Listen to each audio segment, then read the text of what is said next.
Chosen one, why do your hands feel heavy tonight? Why does every person you've touched today leave you feeling drained? Why does your spirit recoil when someone reaches for you, as if some ancient warning is echoing in your bones? What if I told you that on the 27th of August, just days away, your very touch could become a doorway for darkness you were never meant to carry? The 27th of August will not be like any other day. On that day, even the smallest touch, the lightest brush of a hand, could carry a weight that is not yours to bear. A stranger's handshake could transfer their despair. A loved one's embrace could flood you with their hidden torment. Even a brief contact shoulder to shoulder in a crowded elevator could leave you carrying spiritual baggage that will take months to shed. Do not touch anyone on the 27th of August. But why?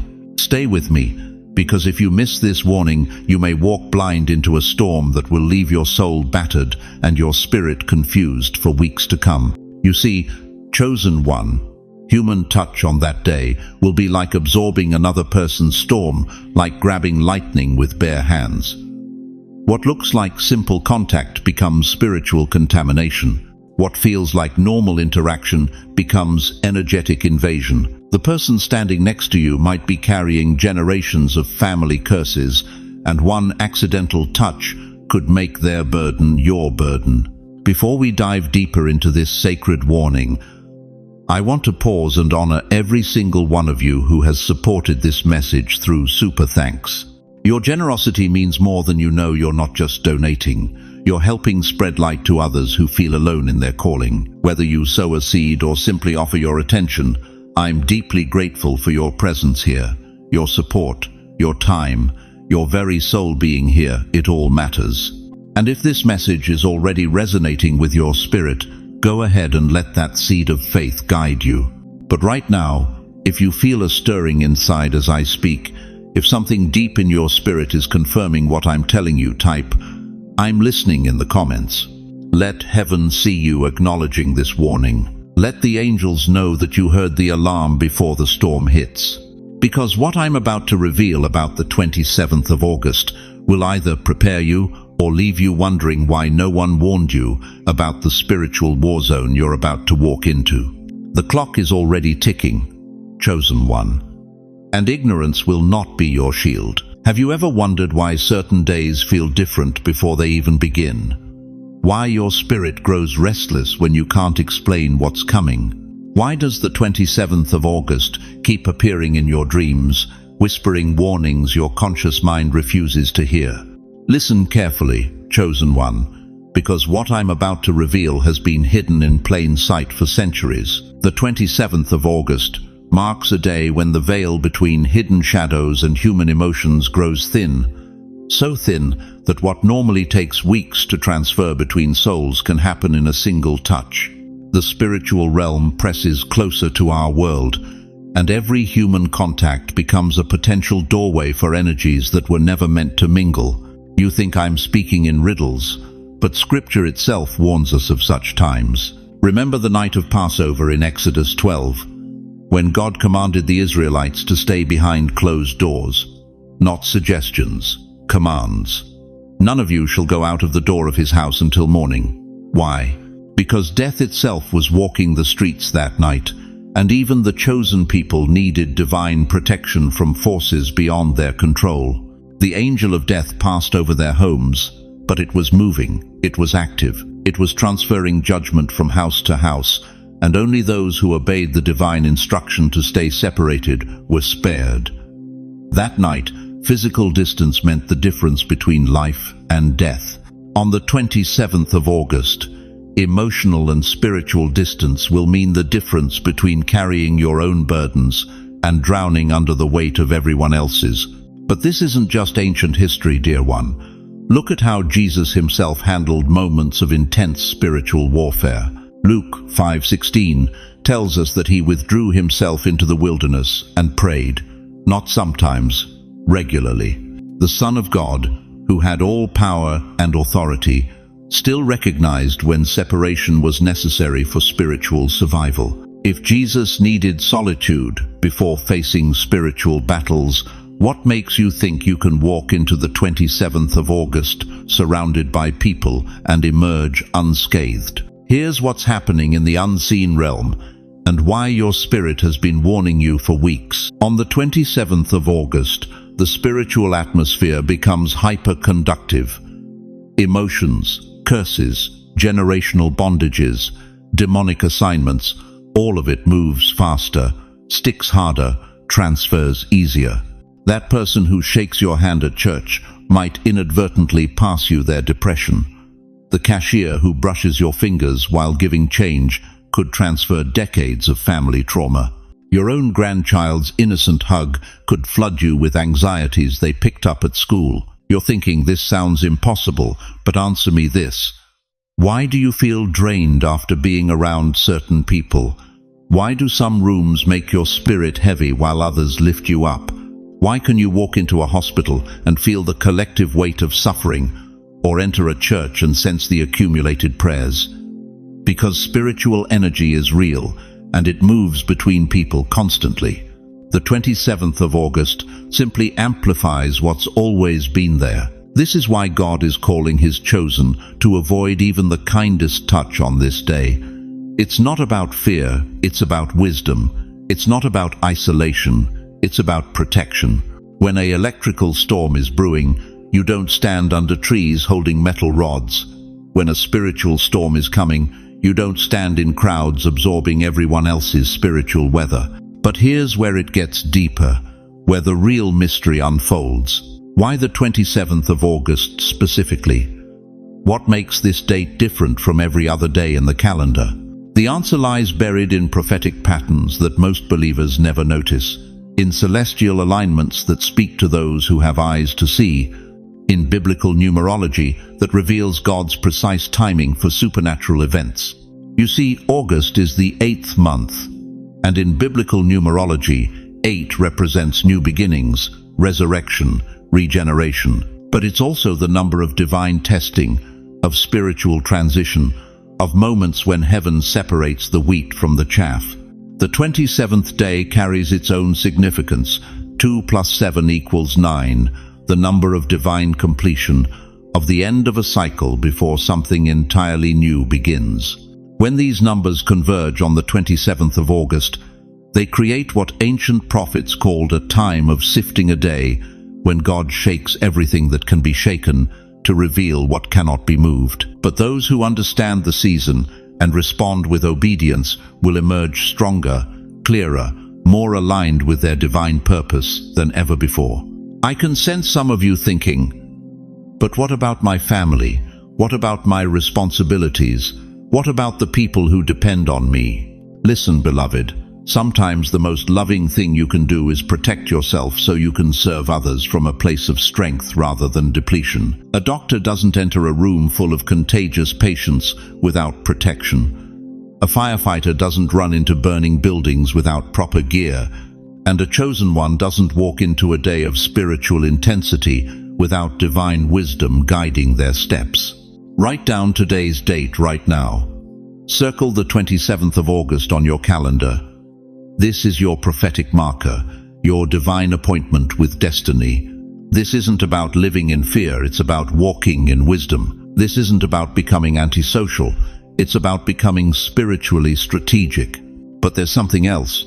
Something even more urgent that I haven't told you yet.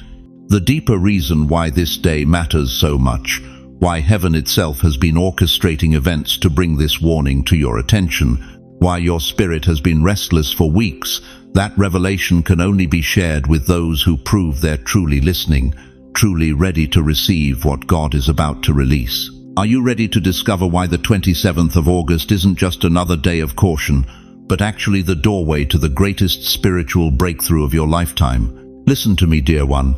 I see you there, sitting in that quiet room where the silence feels heavier than it should. You're 73, maybe 85, perhaps even 92 years old, and you've been carrying something that wasn't meant for your shoulders, haven't you? You remember last Tuesday at the grocery store, when that cashier, barely out of high school, looked at you with such exhaustion in her eyes.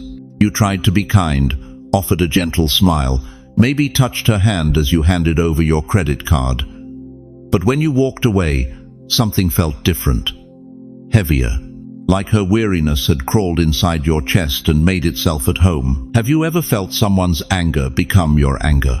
Someone's fear attach itself to your heart like a leech you can't remove. You thought you were being compassionate, but what really happened is their storm became your storm. Their chaos became your chaos. Their fear became your fear. This isn't your imagination, chosen one. This is spiritual reality that most people refuse to acknowledge. You've lived long enough to know this truth. Some people drain you just by standing too close. Your own daughter calls, crying about her marriage, and after an hour on the phone, you feel like you've lived through her divorce yourself. Your neighbor stops by to vent about his health problems, and suddenly your arthritis flares up worse than it has in months. That's not coincidence.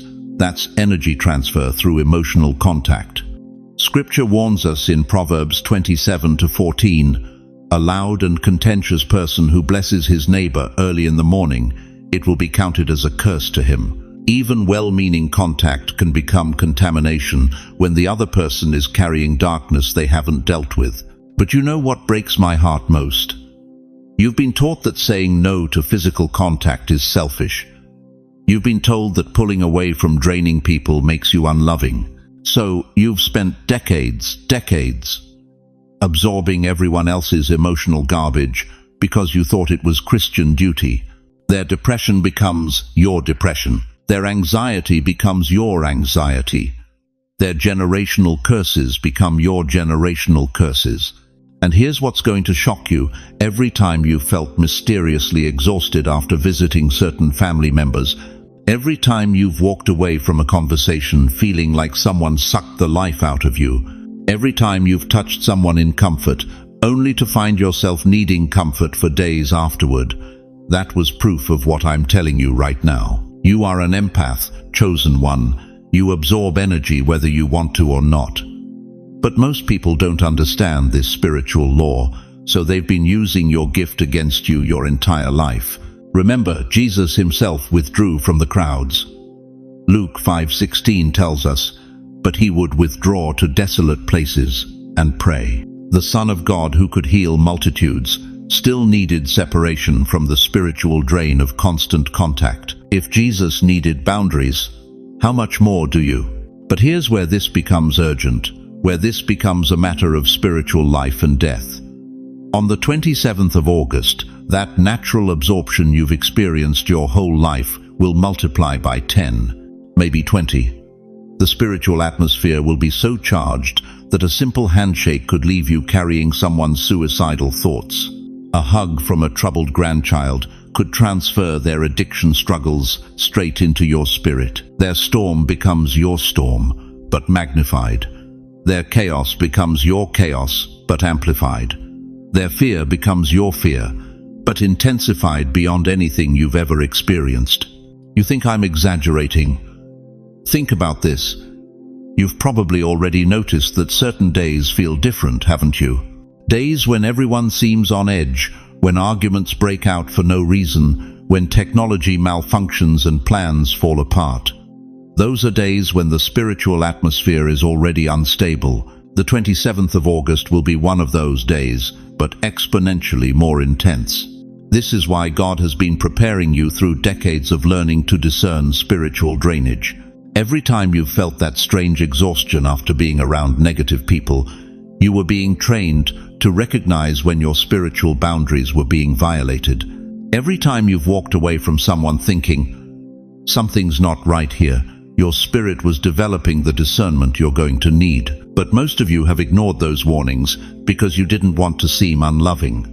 You've let people use your emotional capacity as their dumping ground because you thought that's what Christians do. You've touched and hugged and comforted people who left you feeling like something was stolen from your soul. And you know what's heartbreaking? Some of you are sitting there right now, remembering specific moments when this happened. Maybe it was your troubled son who came home after his latest relapse. Maybe it was that friend from church who always has a crisis but never has gratitude. Maybe it was even your spouse during those dark years when their unresolved trauma made every day feel like walking through a minefield. If you've ever felt drained after being around certain people, if you know exactly what I'm talking about right now, type "I know this feeling" below. You're not imagining it. You're not being overly sensitive. You're recognizing a spiritual law that most people are blind to. But the question that should terrify you is this: if normal human contact has already been draining you for decades, what do you think will happen when the spiritual atmosphere becomes supercharged on the 27th of August? What happens when that energy transfer doesn't just leave you tired, but leaves you carrying burdens that could destroy your peace for months? Listen to me, chosen one. What I'm about to reveal will shake you to your core, because the black moon approaching on the 27th of August isn't just another celestial event. It's a mirror, a divine mirror that reveals what has been hidden in the shadows of every human soul. And when you touch someone on that day, you're not just making contact with their skin, you're pressing your palm against that prophetic mirror, and what you'll see will haunt you for months to come. You'll see not just your reflection, but theirs, every secret shame they carry, every generational curse flowing through their bloodline, every demon they've made peace with, every addiction they've hidden, every broken covenant, every spiritual wound, every area where darkness has made its home. But here's what terrifies me most about this revelation. You won't just see it, you'll absorb it. Think about the last time someone touched you and you felt something was wrong. Maybe it was a handshake that left you feeling heavy. Maybe it was a hug that somehow drained your energy. You probably dismissed it as imagination, didn't you? But your spirit knew better. Your spirit was trying to warn you that touch had become a transfer point. On the 27th of August, that transfer becomes exponentially more dangerous. Why? Because the black moon strips away all spiritual protection. It removes the natural barriers that usually exist between souls. What God designed as separate becomes dangerously permeable. The Bible warns us in Proverbs 4:23. Guard your heart above all else, for out of it flows the issues of life. But how many of you have been carelessly opening your heart through casual touch, thinking it's harmless? How many of you have been spiritually promiscuous, letting anyone and everyone lay hands on you without considering what they might be carrying? Chosen ones must be shielded, not porous. You were not called to be a spiritual sponge, absorbing every person's pain, addiction, and demonic influence. You were called to be a vessel of light, but light can be contaminated if you're not careful about what you allow to touch it. Imagine your soul as glass, pure, clear, reflecting the glory of God. Beautiful glass that has taken decades to polish, decades to purify through prayer, through trials, through walking with the Almighty. Now imagine that on the 27th of August, every person you touch leaves a fingerprint on that glass. But what if those fingerprints are toxic? What if they're not just smudges, but acid burns that permanently mar the surface? What if one casual handshake with the wrong person leaves a stain on your soul that takes years to cleanse? This isn't fear-mongering, dear one. This is spiritual reality that most believers refuse to acknowledge because it's uncomfortable. We've been taught that love means being open to everyone, that touching and embracing is always good. But Jesus himself withdrew from the crowds when he felt virtue leaving him. Luke 8:46 records his words, "Someone touched me. I know that power has gone out from me." If Jesus, perfect, sinless Jesus, could feel power being drained through unwanted touch, what makes you think you're immune?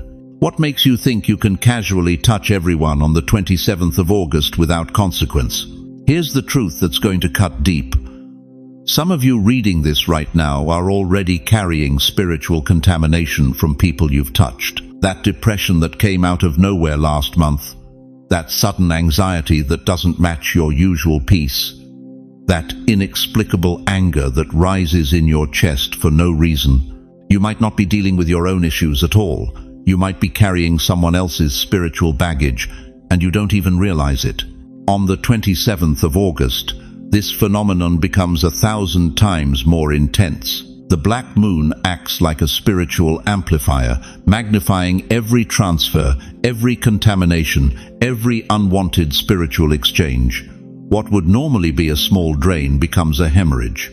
What would usually be manageable becomes overwhelming. I've seen strong believers, people who've walked with God for decades, suddenly spiral into depression after touching the wrong person during spiritually sensitive times. I've watched prayer warriors lose their fire because they absorbed someone else's spiritual coldness. I've witnessed intercessors become unable to pray because they picked up someone else's rebellion against God.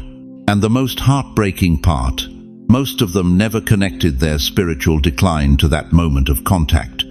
They blamed themselves. They thought they were backsliding. They questioned their faith, their calling, their very relationship with God, when the real problem was spiritual contamination through touch. Don't let this be your story on the 27th of August. But I can feel some of you resisting this message right now. You're thinking, this sounds too extreme. Surely God wouldn't want me to avoid touching people. What about love? What about compassion? And I understand that resistance, because I felt it too when this revelation first came to me. But let me ask you this. Is it loving to become so spiritually contaminated that you can no longer help anyone? Is it compassionate to absorb so much darkness that your own light dims? Is it godly to become a spiritual casualty when God has called you to be a spiritual warrior? The answer is no. And deep in your spirit, you know I'm speaking truth. If this message is piercing you right now, if something inside you is confirming what I'm saying, don't leave, don't scroll away. Don't dismiss this as extreme. Stay with me, because the climax of this warning is still ahead. Because what I'm about to reveal about the specific hours of the 27th of August will determine whether you emerge from that day spiritually strengthened or spiritually shattered. The mirror is already reflecting. The question is, what will you see when you look into it? Let me tell you about a young man named Joseph, 17 years old, carrying dreams that seemed impossible. His own brothers, his own flesh and blood, saw those dreams and felt something dark rise in their hearts. Genesis 37 tells us they couldn't even speak peacefully to him. But here's what most people miss about that story, chosen one. It wasn't just jealousy that destroyed their family. It was the moment Joseph allowed their toxic touch into his life. Think about it, when his brothers grabbed him, when they stripped off that coat of many colors, when they threw him into that pit, every single touch transferred their hatred, their bitterness, their generational curse straight into his spirit. One embrace from the wrong people nearly destroyed his entire destiny. Not all touch is healing. Not all closeness is holy. You know this, don't you?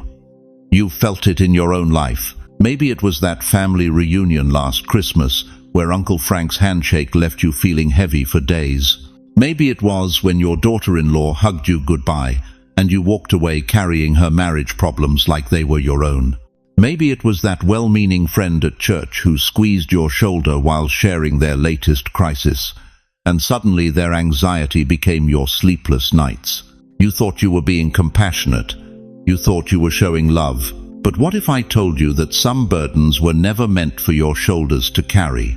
Not all touch is healing. Not all closeness is holy. Even Jesus, the Son of the living God himself, understood this principle. In the Garden of Gethsemane, when the weight of every sin that would ever be committed was crushing down on his soul, what did he do?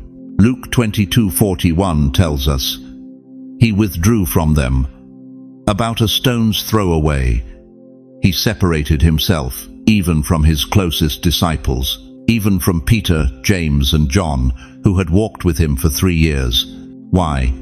Because there are some spiritual battles that can only be fought alone. There are some burdens so heavy that sharing them doesn't divide the weight, it multiplies the casualties. When Jesus was sweating blood, when his soul was sorrowful unto death, he didn't reach for human comfort. He understood that his disciples' touch, however well-intentioned, couldn't carry what he was about to endure. Their sympathy would have weakened his resolve. Their fear would have contaminated his courage. Not all touch is healing. Not all closeness is holy. Now let me bring this into your world, dear one. You've been in that hospital waiting room, haven't you? Surrounded by families drowning in their own grief, their own terror. You meant to offer comfort, but you walked out feeling like you'd absorbed everyone's despair. Your arthritis flared up worse than it had in months. Your blood pressure spiked. You couldn't sleep for weeks. The doctors called it stress, but you knew better. You knew you'd taken on something that wasn't yours to carry. You've sat through those family dinners where the tension was so thick you could cut it with a knife. Your son arguing with his wife. Your grandchildren caught in the middle. You reached out, literally reached out, to comfort, to mediate, to fix, but every hug, every pat on the back, every gentle touch left you carrying their poison for months afterward. Not all touch is healing. Not all closeness is holy. This is why the 27th of August is not about loneliness, it's about survival. It's about understanding that on certain days, when spiritual atmospheres shift, when invisible battles rage in heavenly places, physical contact becomes a highway for spiritual contamination. You think I'm being dramatic? Tell me this, why do you feel exhausted after spending time with certain people, even people you love? Why does your spirit feel muddy after what should have been pleasant encounters? Why do you find yourself praying for days to shake off feelings that aren't even yours? Because touch is a transfer. And on the 27th of August, that transfer becomes supercharged. I'm talking to the grandmother who held her grandson last month and suddenly found herself battling depression that came out of nowhere. I'm talking to the grandfather who shook hands at his neighbor's funeral and walked away carrying a grief that wasn't his to bear.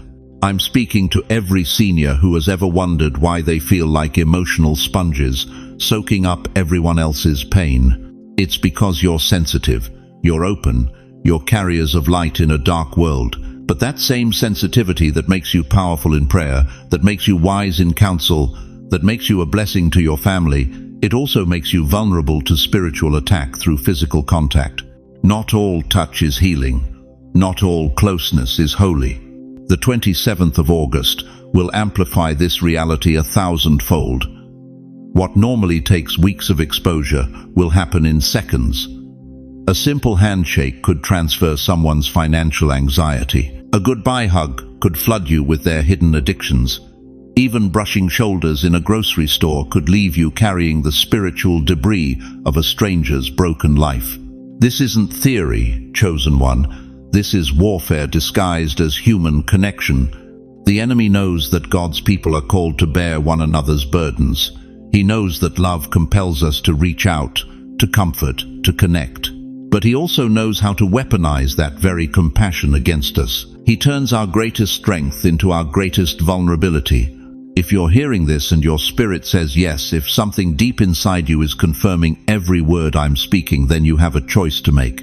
You can dismiss this as religious extremism, or you can share this message with someone you love. Protect them before it's too late, because the 27th of August is coming whether you're prepared or not. And the question that will determine your spiritual survival is this: will you guard your anointing, or will you let it drain away through careless contact with carriers of chaos? Listen to me, chosen one. What I'm about to reveal will shake you to your core, but you need to hear this truth before the 27th of August arrives like a thief in the night. On that day, energies will collide with a force unseen since the days of Noah. Fear will spread through human contact like wildfire consuming dry grass.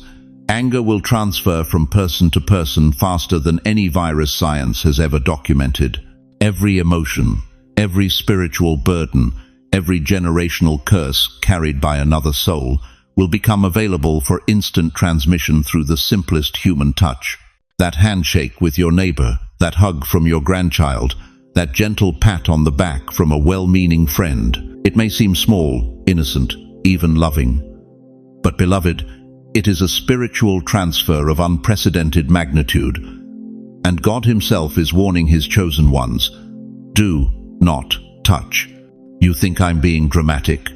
You think this sounds impossible? Let me take you to the Word of God, where these truths have been hidden in plain sight for 2,000 years. The Apostle Paul, writing under the direct inspiration of the Holy Spirit, warned Timothy in the clearest terms.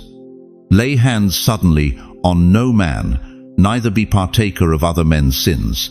1 Timothy 5:22. Paul understood something that modern Christianity has forgotten, that human touch carries spiritual weight, that through physical contact we can become partakers of sins, burdens, and spiritual contamination that were never meant to be ours. But why did Paul write this?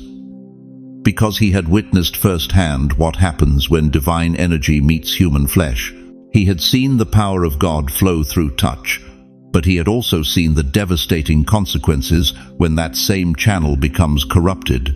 Consider the woman with the issue of blood in Mark chapter 5. For 12 long years she had suffered. 12 years of bleeding, of weakness, of being declared unclean by society. But when she touched the hem of Jesus' garment, just the edge of his clothing, something extraordinary happened. Jesus, immediately knowing in himself that virtue had gone out of him, turned him about in the press and said, "Who touched my clothes?" Do you understand what this means? The touch was so powerful that Jesus felt the literal transfer of divine energy leaving his body. If the Son of God could feel power being drawn out through a single touch, what do you think happens when you make contact with someone carrying darkness, fear, or spiritual oppression? Every touch is a door, beloved. A doorway between souls. A bridge across which energy, emotion, and spiritual influence can travel in both directions. On the 27th of August, those doors must remain closed, not because you don't love people, but because you love yourself enough to protect the sacred vessel God has made you to be. But here's what's going to shock you. Here's what the enemy doesn't want you to understand. This isn't just about one random date on the calendar. The 27th of August represents a convergence point, a moment when the spiritual realm presses closer to our physical world than it has in decades. On that day, the veil between dimensions grows thin, and what normally requires intentional spiritual practice becomes as easy as breathing. Think about your own life for a moment. Haven't you noticed how some people drain you just by being in the same room? How certain individuals leave you feeling exhausted after a simple conversation? How you can walk into a place where someone has been arguing and feel the tension clinging to your clothes hours later? That's energy transfer happening at its most basic level. Now multiply that sensitivity by 1,000. That's what the 27th of August will feel like for those who are spiritually awake. Your grandmother knew this truth, even if she couldn't explain it. Why do you think she was so careful about who she allowed to touch her grandchildren? Why did she insist on blessing the food before anyone ate, on praying over the house before visitors arrived? She understood that blessing creates barriers, that prayer builds protective walls around what matters most. But you've been conditioned by modern society to ignore these ancient wisdoms. You've been taught that such beliefs are superstition, old wives' tales, ignorant folklore.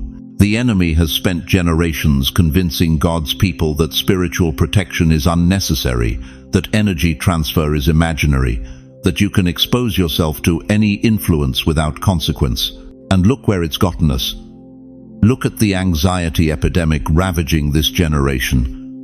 Look at the depression that follows people like a shadow. Look at the way one person's bad mood can poison an entire family dinner.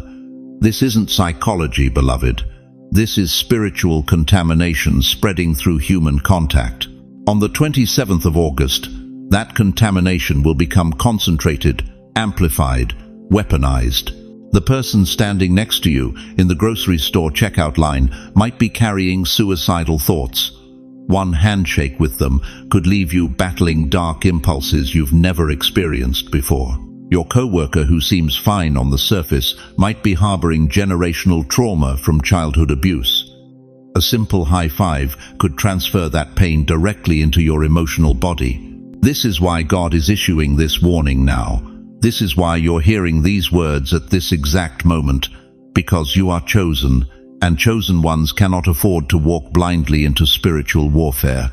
But I know what you're thinking. How can I avoid touching anyone for an entire day? How can I explain this to my family without sounding crazy? What if someone thinks I'm being rude or cold? Here's the truth that will set you free. You don't owe anyone an explanation for protecting your spiritual well-being. You don't need to justify following God's warnings. And anyone who pressures you to violate your spiritual boundaries is not operating from love. They're operating from the enemy's playbook.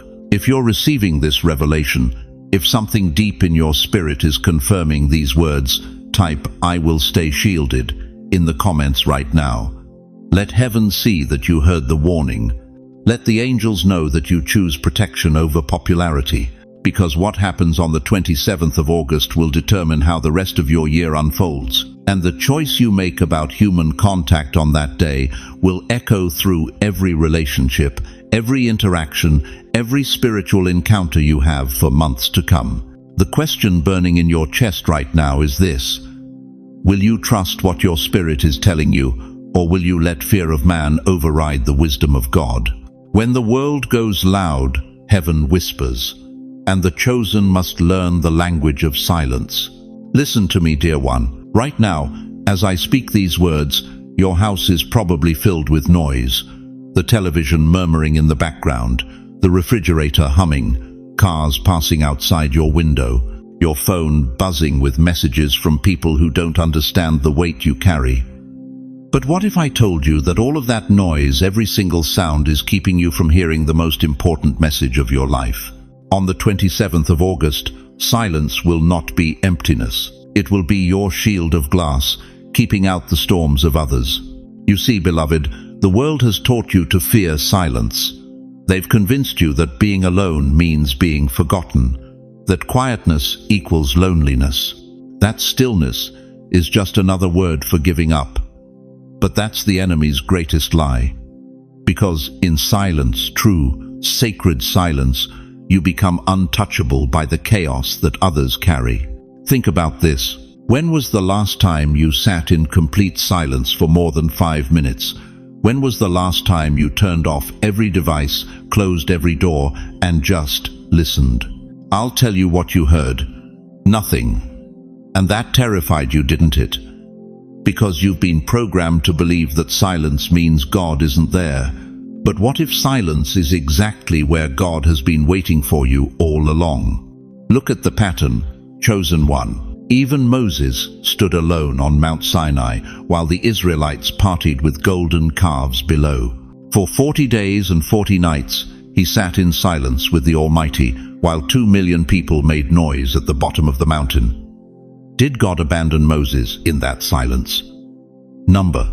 He gave him the 10 commandments that would guide humanity for thousands of years. Even Elijah, the mighty prophet who called down fire from heaven, had to hide in caves. 1 Kings 19:11-12 tells us that God wasn't in the earthquake, wasn't in the fire, wasn't in the wind. But after all the noise passed, there was a still small voice. A whisper so quiet that only someone in complete silence could hear it. Even Christ, the Son of the living God, prayed alone in Gethsemane. While his disciples slept just yards away, Jesus wrestled with his destiny in solitude. Matthew 26:39 records his words, "My Father, if it is possible, may this cup be taken from me." Those weren't words spoken to a crowd. They were whispered in silence to a Father who listens closest when the world goes quiet. Do you see the pattern? Every breakthrough, every divine encounter, every moment when heaven touched earth, it happened in silence. But here's what breaks my heart. You've been taught to fear that silence. You've been convinced that being alone at 70, 80, 90 years old is somehow a punishment. That if people aren't calling, visiting, needing you constantly, then you've become irrelevant. But what if your solitude isn't abandonment? What if it's appointment? What if God has been clearing the noise from your life so you could finally hear him clearly? On the 27th of August, that silence will become your sanctuary. While others are drowning in the emotional static of human contact, you will be protected behind a veil of holy quietness. Every touch they receive will transfer someone else's anxiety. Every handshake will carry another person's desperation. Every hug will deposit someone else's spiritual pollution into their system. But you will be untouchable. Not because you're cold or uncaring, but because you've learned the secret that Moses, Elijah, and Jesus all knew.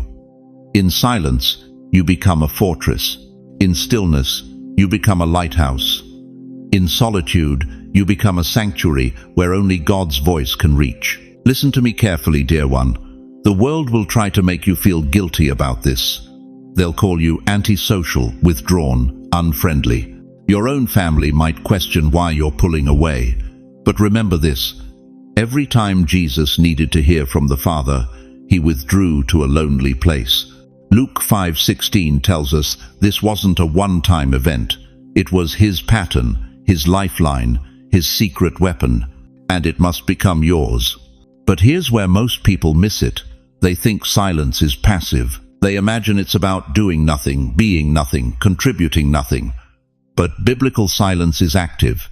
It's aggressive. It's warfare against the noise that tries to drown out God's voice. When you choose silence on the 27th of August, you're not giving up, you're gearing up. Because in that silence, something is waiting for you. Something that can't be heard over the chatter of others. Something that won't compete with the chaos of human drama. Something so profound, so life-changing, so absolutely necessary for your next chapter that God has been orchestrating your entire life to bring you to this moment of holy quietness. Your children don't understand this. Your neighbors can't comprehend it. Even your church friends might think you've lost your way. But you haven't lost anything. You've found everything. You've discovered that the God who spoke the universe into existence with a word still speaks to those who know how to listen. But what comes after the silence? What is God hiding in the stillness of the 27th of August? What message is so urgent, so personal, so powerful, that it requires complete isolation to receive it? If you understand this, if something in your spirit is confirming that your solitude has been divine preparation, type, "Silence is my shield" below. Let heaven see that you're ready to step behind the veil where only the chosen dare to go. Because what I'm about to reveal next will explain why your years of feeling alone weren't punishment. They were the greatest gift God could give you for what's coming. Will you obey when no one is watching? That question should hit you like a lightning bolt right now. Because everything, absolutely everything about the 27th of August comes down to this single moment of choice.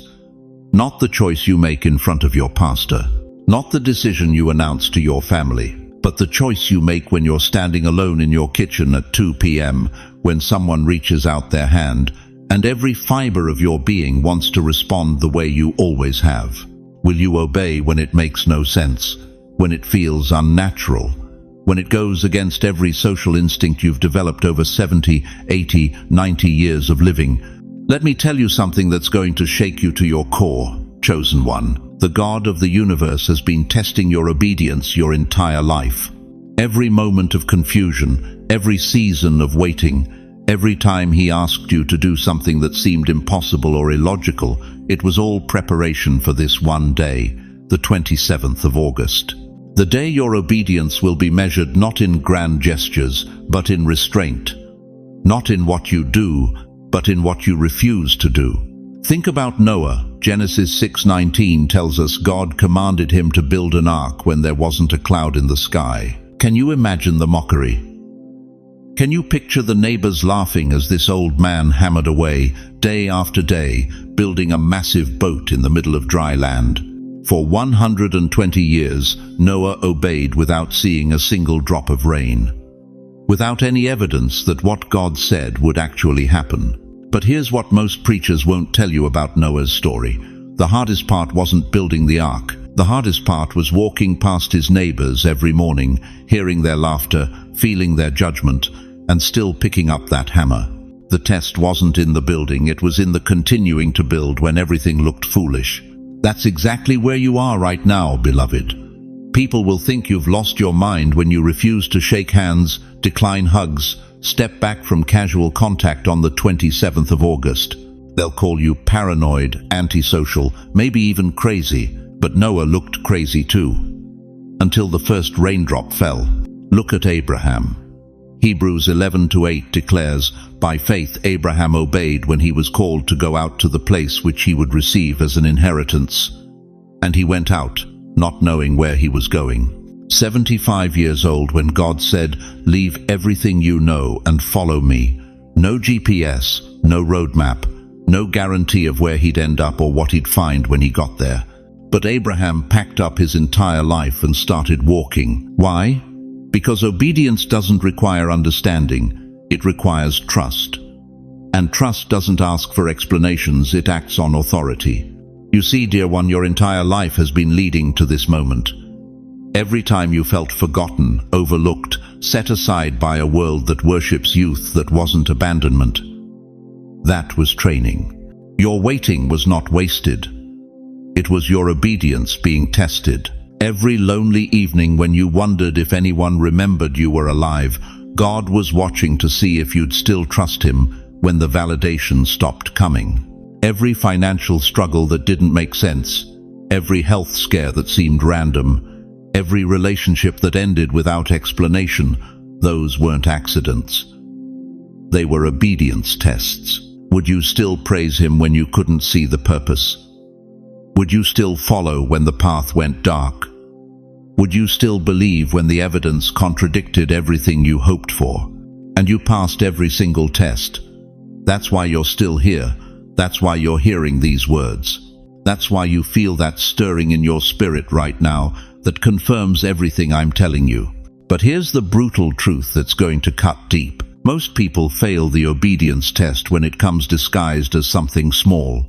They'll claim they'd die for God, but they won't live for him when living looks inconvenient. They'll say they'd follow Christ anywhere, but they won't follow him into uncomfortable conversations, awkward moments, or socially unacceptable behavior. No obedience, no revelation. No revelation, no protection. No protection, no survival of what's coming. Let me say that again, because it's the key to everything. No obedience, no revelation. When you choose to obey God, even when it doesn't make sense, he reveals things to you that others will never see. When you refuse to obey, you walk blind into situations that could have been avoided if you'd just listened to the warning. No revelation, no protection. When God reveals danger to you, that revelation becomes your shield. But if you miss the revelation because you chose convenience over obedience, you lose the protection that knowledge provides. No protection, no survival. On the 27th of August, those who touch freely, who embrace carelessly, who refuse to heed the warning, will absorb spiritual contamination that will take months to cleanse. But those who obey the call to restraint will walk through that day untouched by the chaos that destroys others. This is why your age is your advantage, not your limitation. You've lived long enough to see the pattern. You've watched enough people ignore divine warnings and suffer the consequences. You've experienced enough of God's faithfulness to know that when he speaks, you better listen, even if what he's saying sounds strange to everyone else. On the 27th of August, your obedience will be measured in silence, in restraint, in staying untouched when every social norm screams at you to reach out. It will be measured in your willingness to look foolish, to preserve your spiritual integrity. It will be tested in your ability to say no to human connection in order to maintain divine protection. The grandchildren who think you're being ridiculous, the cashier who extends their hand, the old friend who opens their arms for a hug. Every single interaction will be a choice point. Will you obey the voice that whispers, "Don't touch," or will you cave to the pressure of looking normal? Here's what most people don't understand about obedience. It's not a one-time decision. It's a moment-by-moment choice to honor God's voice over your own comfort. And on the 27th of August, that choice will come dozens of times.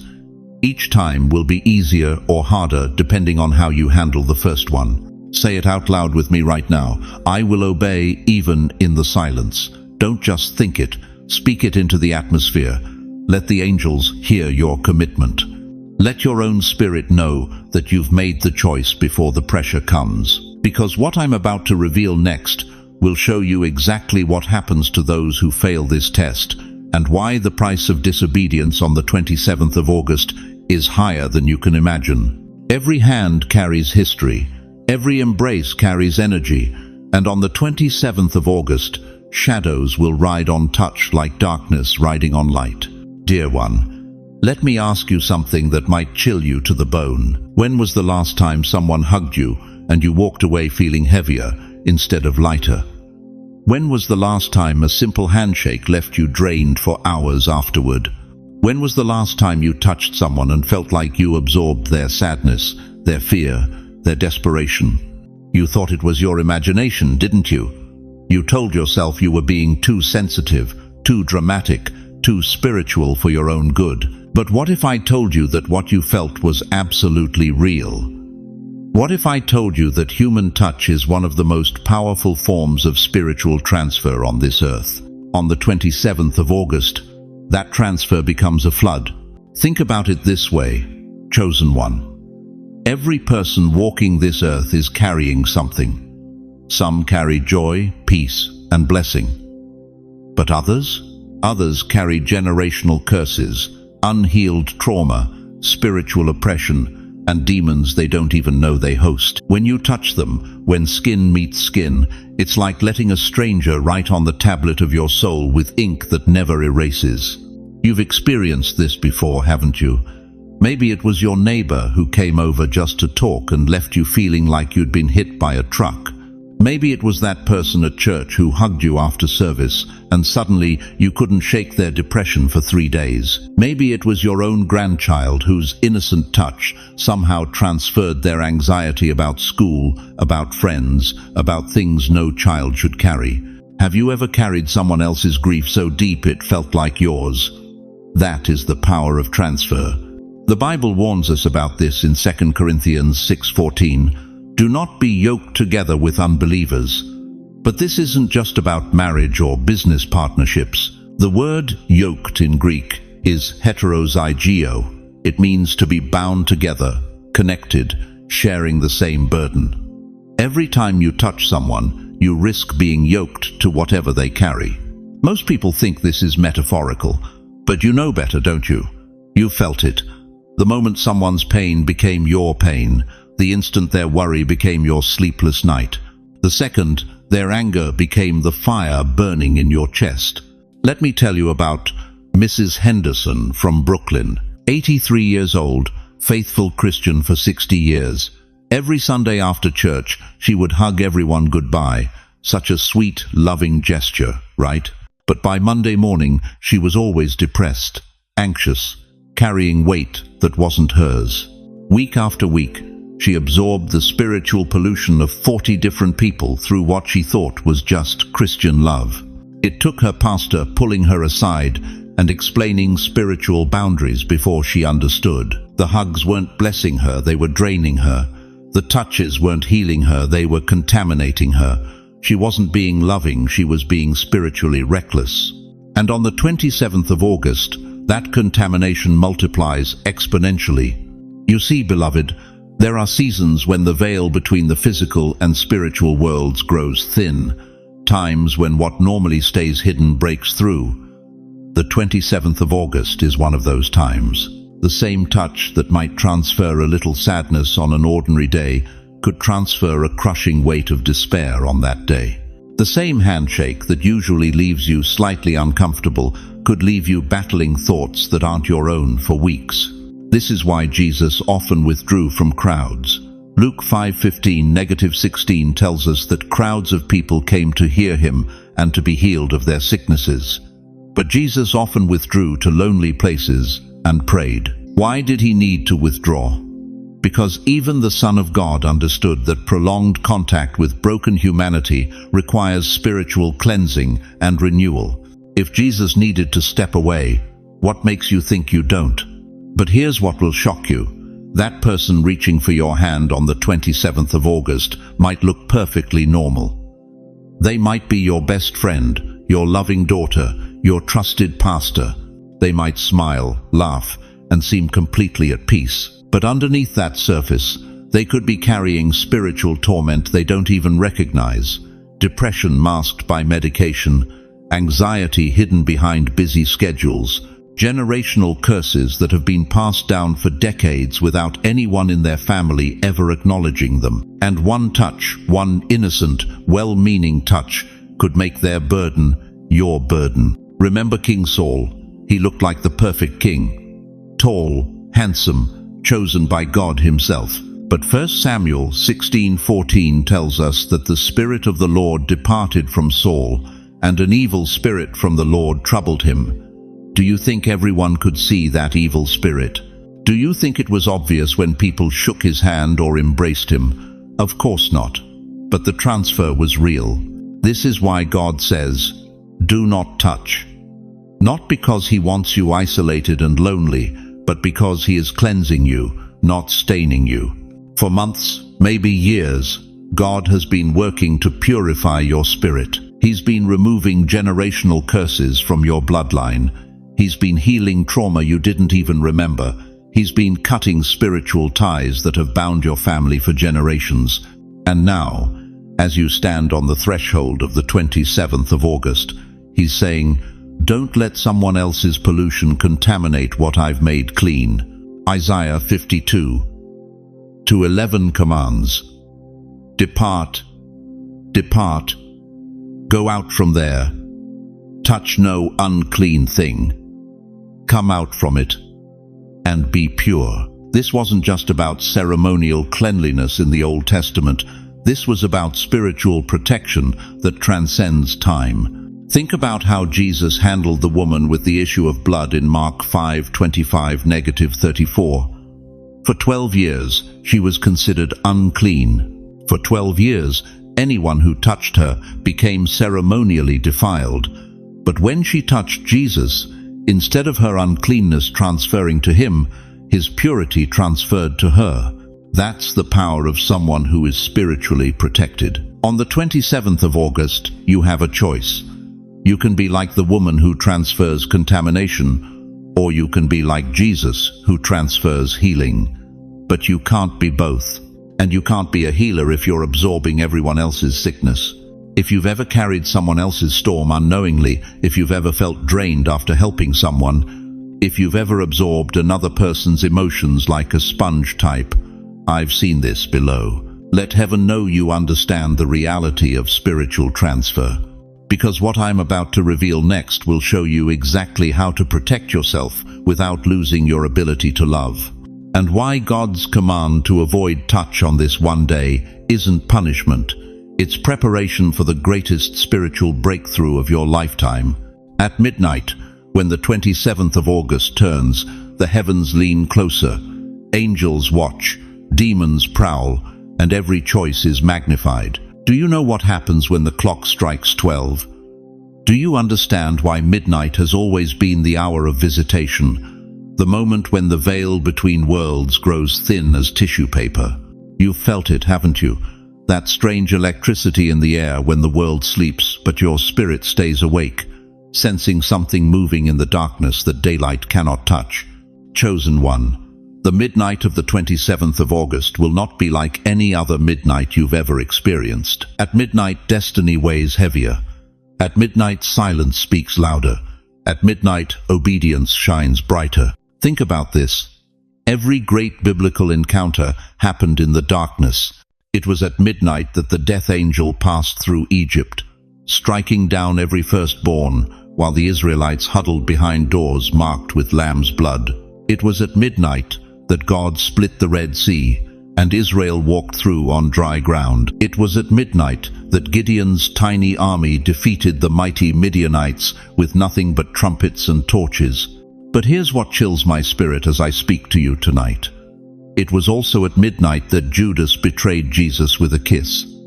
At midnight that Peter denied his Lord 3 times. At midnight that the forces of darkness thought they had won their greatest victory. You see, beloved, Midnight is the hour of choice. It's when character is revealed, when faith is tested, when the lukewarm are separated from the truly chosen. And on the 27th of August, that separation will be absolute. Right now, as you sit there listening to my voice, you might be thinking, this is just another sleepless night, just another bout of insomnia that comes with age. But what if I told you that your sleeplessness isn't a curse, it's a calling? What if God has been preparing you through years of midnight hours to be ready for the midnight? Look at your life, dear one. How many nights have you lain awake, staring at the ceiling, feeling the weight of the world pressing down on your chest? How many times have you gotten up at 2 a.m., 3 a.m., wandering your empty house while everyone else sleeps peacefully? You thought it was loneliness. You thought it was worry. You thought it was the cruel joke of aging. But what if it was training? What if every sleepless night was God preparing you to stand watch when others cannot? What if every hour you've spent awake in the darkness was boot camp for the most important vigil of your lifetime? Because on the midnight of the 27th of August, while the world sleeps in ignorance, you will be awake. While others dream their meaningless dreams, you will be standing guard. While the spiritually blind stumble through their lives, you will be watching with eyes wide open. At midnight, destiny weighs heavier. At midnight, silence speaks louder. At midnight, obedience shines brighter. Now listen to me very carefully, because what I'm about to tell you will either terrify you or electrify you, depending on whether you're truly chosen. The midnight of the 27th of August will be your Passover moment. Just like the Israelites in Egypt, you must stay sealed inside, away from the destruction passing by outside. Exodus 12:22 commanded them, "Do not go outside the door of your house until morning, not for convenience, not for comfort, for survival." Because on that night, the angel of death moved through the streets, and only those who obeyed the command were protected. The blood on their doorposts wasn't magic. It was obedience made visible. And your solitude on the 27th of August isn't isolation. It's obedience made practical. But here's where most people stumble. They think Passover was about what they avoided. They focus on the death angel, the plague, the destruction. But that's looking at it backwards.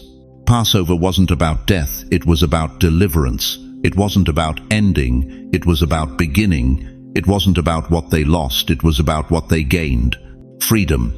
Chosen one. Freedom. And the midnight of the 27th of August is your Passover. Stay sealed, stay silent, stay separate. Because while judgment passes by those who are unprepared, blessing enters the homes of those who know how to wait in the dark. Do you remember what happened after that midnight in Egypt? The Israelites didn't just survive, they left as the richest people on earth. Exodus 12:36 tells us, "The Lord had made the Egyptians favorably disposed toward the people, and they gave them what they asked for. So they plundered the Egyptians." One night of obedience, one midnight of staying inside, one moment of trusting God's instruction, even when it made no sense to their natural minds. And they walked out wealthy, victorious, chosen. But what about those who didn't listen? What about the Egyptians who ignored the warning? What about those who thought they knew better than God's midnight instructions? They lost everything. The midnight watch is not for the faint-hearted, dear one. It's for those who've learned that God's voice is clearest when the world is quietest. It's for those who understand that the darkest hour is often just before the most glorious dawn. It's for those who've discovered that obedience in the night leads to breakthrough in the morning. At midnight, destiny weighs heavier. At midnight, silence speaks louder. At midnight, obedience shines brighter. And here's what will shock you about your midnight watch on the 27th of August. You won't be alone. Oh, you'll be physically isolated, yes. But spiritually, you'll be surrounded by the mightiest army heaven can deploy. Angels will be stationed at every corner of your dwelling. Michael himself will stand guard over your sleep. The Holy Spirit will fill every room with such tangible presence that you'll feel like you're breathing liquid glory. That's what happens when you choose obedience over comfort, when you choose God's voice over popular opinion, when you choose the midnight watch over the crowd's confusion. But I need to ask you something that will determine everything about what happens next in your life. Are you willing to stand alone at midnight? Are you ready to trust God's timing, even when it conflicts with your natural desires? Are you prepared to choose the narrow path that leads to life, even when the broad road seems easier? Because the midnight of the 27th of August is coming, whether you're ready or not. The question is, will you meet it as a Passover night of deliverance, or will you stumble through it as just another sleepless night of missed opportunity? If you are ready to stand the midnight watch, if you're prepared to be sealed inside while heaven works outside, if you understand that your solitude is your sanctuary, write, "I will endure the night below." Because what happens after midnight, what dawn brings to those who faithfully kept watch, will transform everything you thought you knew about your purpose, your calling, and your destiny. Those who touched on the 27th of August will feel confusion, but those who stayed shielded will awaken with clarity. Dear one, let me paint you a picture of what the morning of the 28th of August will look like. Two different worlds will exist on the same planet. In one world, people will wake up exhausted, drained, carrying emotional baggage they can't explain. They'll feel anxious without knowing why, depressed without cause, angry at shadows, fearful of nothing and everything. They'll reach for their phones, desperate for distraction, but nothing will satisfy the restlessness in their souls. But in your world, in the world of those who obeyed the warning, you will wake up like soldiers walking out of battle unscratched, like dawn breaking after a night of thunder. You see, beloved, while they were absorbing the spiritual pollution of others through touch, you were being cleansed in the sanctuary of solitude. While they were picking up fragments of other people's broken dreams, failed relationships, and generational curses, you were being washed clean by the silence of the sacred. Isaiah 26:3 promises, "You will keep in perfect peace those whose minds are steadfast, because they trust in you." Perfect peace, not partial peace, not temporary relief. Perfect, unshakable, supernatural peace that the world cannot give and cannot take away. But here's what will shock you most about the 28th of August. You won't just feel better, you'll feel transformed. Something will have shifted in your spiritual DNA. Colors will seem brighter. Your prayers will feel more powerful. Your discernment will be razor sharp. Even your physical body will feel different, lighter, as if you've been carrying invisible weights your entire life, and someone finally cut the chains. Think about this, chosen one. When Noah emerged from the ark, he didn't just survive the flood, he inherited a cleansed earth. When the Israelites crossed the Red Sea, they didn't just escape Egypt, they walked into their promised land. When Daniel emerged from the lion's den, he didn't just avoid death, he was promoted to rule over kingdoms. God doesn't just protect his chosen ones, he elevates them. And elevation always comes with a price that others weren't willing to pay. Noah endured months of mockery while building the ark. The Israelites wandered 40 years in the wilderness. Daniel risked his life by refusing to stop praying. Your price was one day of solitude while others indulged in contaminating contact. But here's what's going to happen to you that will leave others speechless. Your spiritual senses will be heightened beyond anything you've ever experienced. You'll walk into a room and immediately know who's carrying depression, who's harboring bitterness, who's wrestling with fear. Not because you're psychic, but because your spirit has been purified and can now detect what used to be invisible. People will start asking you questions they've never asked before. Why do you seem so peaceful? How do you know what to say? What happened to you? They'll sense something different about your presence, your voice, your very essence. You'll carry an authority that makes demons tremble and angels take notice. 2 Corinthians 3:18 declares, "And we all, who with unveiled faces contemplate the Lord's glory, are being transformed into his image with ever-increasing glory." Ever-increasing glory. Not stagnant, not declining, ever-increasing. And that transformation accelerates when you learn to separate yourself from the contamination of the crowd. But let me tell you something that will revolutionize how you see your golden years. The world told you that getting older means getting weaker, becoming irrelevant, fading into the background. But what if I told you that your age is actually your advantage? What if your years of experience, your decades of walking with God, your lifetime of surviving storms, what if all of that was preparing you for this moment of spiritual acceleration? Moses was 80 when he confronted Pharaoh. Abraham was 100 when he received his promise. Sarah was 90 when she laughed at impossibility and then birthed it. Your age isn't your limitation, it's your qualification. You've been tested by time and proven by fire. You've learned what the younger generation hasn't, that God's timing is perfect, His ways are higher, and His promises never expire. And here's what's going to shock your family, your friends, your entire community. While they're struggling with the spiritual hangover from the 27th of August, you'll be walking in a dimension of faith they can't understand. Your prayers will be answered faster. Your words will carry more weight. Your presence will bring healing to situations that seemed hopeless. You know why? Because purity attracts power. Holiness attracts heaven. Separation from contamination creates connection with the divine. You will not just survive the 27th of August, you will emerge, transformed. Others will ask why you see so clearly, why you walk so differently, why your faith burns brighter at 70, 80, 90 than it did at 30.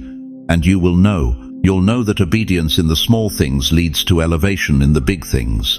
But here's the prophetic reward that will take your breath away. God is about to use your life as a testimony that shakes the very foundations of how people think about aging, about relevance, about the power available to those who choose separation over contamination. Your story will become proof that the best wine is saved for last, that the most powerful chapters are written with silver hair and wisdom-earned wrinkles. The enemy tried to convince you that your best days were behind you. But God is about to prove that your most impactful days are still ahead.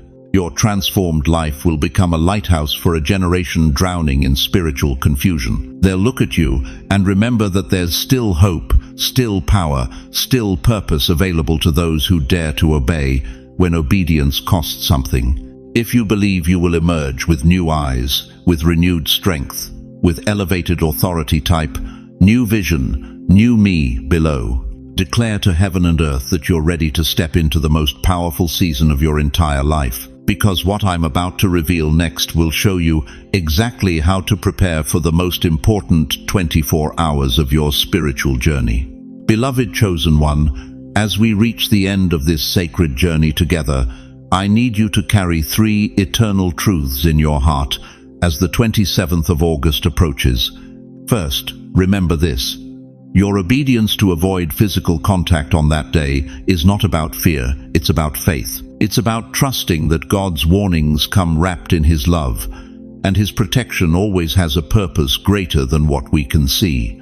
Second, understand that your years of walking with the Lord have prepared you for this moment. Every trial you've survived, every prayer you've whispered in the dark, every time you chose to trust God when circumstances screamed otherwise, it was all training for discernment like this. Your age is not your weakness. It's your wisdom made manifest. Third, never forget that the silence and solitude I've called you to embrace is not punishment, it's preparation. You are being set apart, not set aside, positioned, not abandoned, refined, not rejected. But hear me clearly, dear one.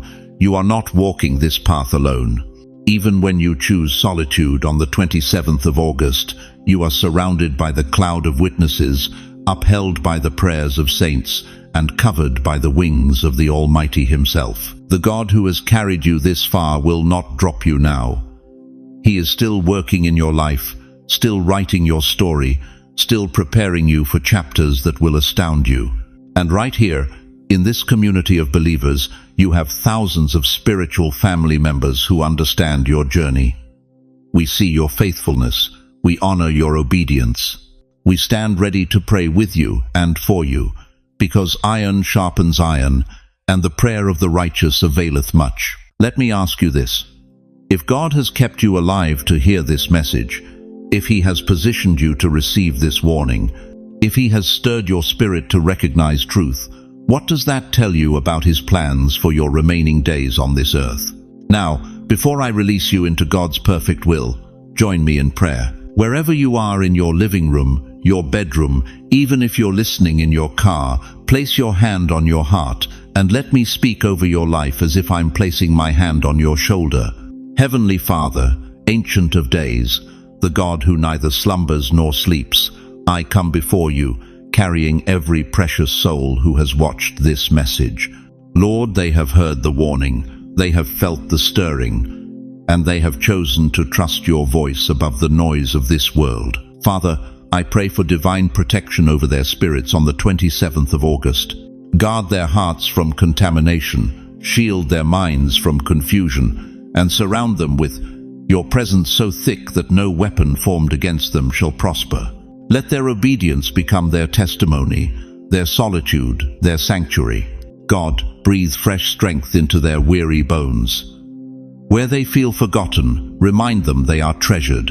Where they feel irrelevant, show them they are essential. Where they feel alone, surround them with your love so tangible they can almost touch it. Lord, bless their families who may not understand. Give wisdom to their loved ones. Open doors that have been closed. Heal relationships that have been strained. And let their faithfulness become a beacon that draws the lost back home. Father, I pray for their health. Strengthen what is weak, heal what is broken, restore what has been damaged. I pray for their finances. Provide what is needed, multiply what is given, and let them be channels of your blessing to others. I pray for their peace. Let them sleep soundly, wake refreshed, and walk with confidence in your unfailing love. Most of all, God, let them feel your pleasure over their lives. Let them know that their gray hair is a crown of glory, their wrinkles are maps of your faithfulness, and their years are not a countdown but a wind-up for the greatest chapter yet to be written. In Jesus' mighty name, who wore a crown of thorns so they could wear a crown of life, I seal this prayer. Amen. Now, dear ones, I want to hear from you. In the comments below, share what God spoke to your heart during this message. Tell us how we can pray for you specifically. Ask the questions that are burning in your spirit. This community will surround you with wisdom and intercession. And if this message has touched your soul, please share it with someone who needs this warning. There's someone in your life right now, a friend, a family member, a neighbor who needs to prepare for the 27th of August. Your obedience to share could be the very thing that protects them from spiritual contamination. If you haven't already, please subscribe to this channel and ring that notification bell. We're building more than an audience here. We're building a family of believers who understand that the best is yet to come, that God saves His finest wine for last, and that your most powerful days are still ahead of you. Thank you for staying with me through this entire message. Thank you for opening your hearts, for trusting the warning, for choosing obedience even when it costs something. Your faithfulness has not gone unnoticed in heaven. Until we meet again, walk in the authority of who you are, chosen, beloved, protected, and never, ever alone. God bless you, warrior. The 27th of August is not your ending, it's your beginning.